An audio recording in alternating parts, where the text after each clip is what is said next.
Hey, Sid with Table Talk with Sid, Life Memo. I want to talk about how you know if you're being valued in a relationship. You know, that can have to do with a love relationship, a business, just as friends, in the family.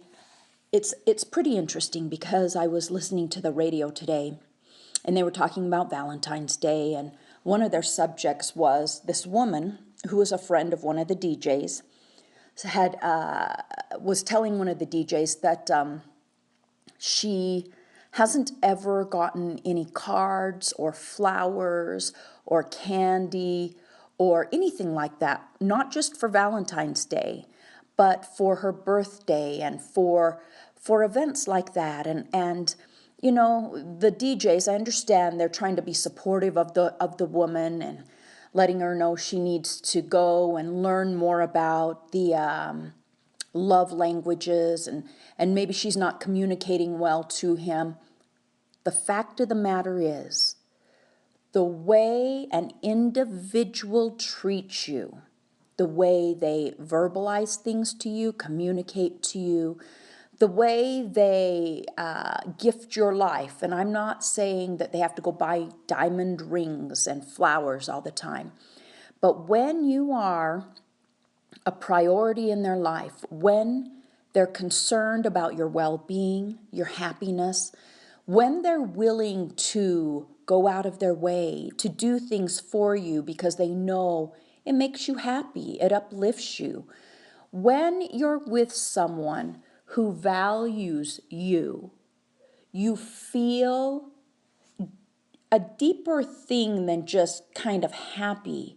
You feel a peace, you feel valuable, you feel wanted and needed. When you're with someone that is valuing who you are, they want to talk to you about your day. They want to know about your goals. They find reason to give positive input first.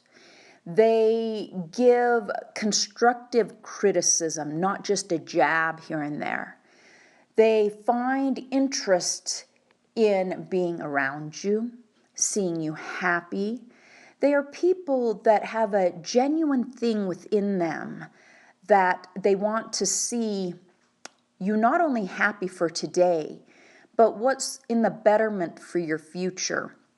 They are people that usually feel good about themselves. They're people that usually have value for themselves because remember, you can't give what you don't own. So I thought it was very interesting. They had people text in and give their input, and do you know, 100% of the people texting in, no one mentioned that maybe this woman, after 15 years of living in this type of a marriage, should take a moment to do inventory. That maybe whom she is married to, one, may not even be in love with her. Two, is she just sticking around because she doesn't really want to face it?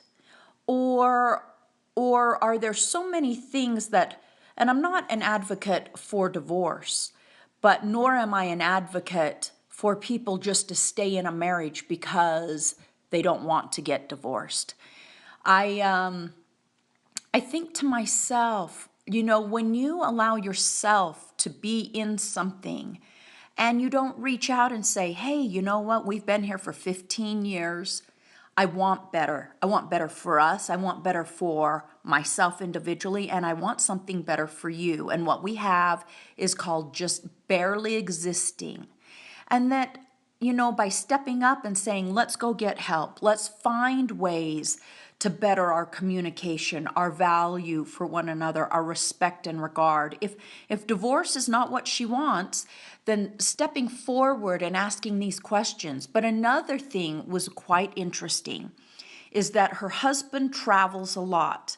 Well, putting yourself, you know, like an ostrich under the sand, putting your head under the sand isn't going to benefit the situation, because in all reality, if you take a step back, and I don't need to be a Dr. Phil or the most brilliant person on the face of the earth to know that if she would take a step step back, more than likely, there's some red flags flying here.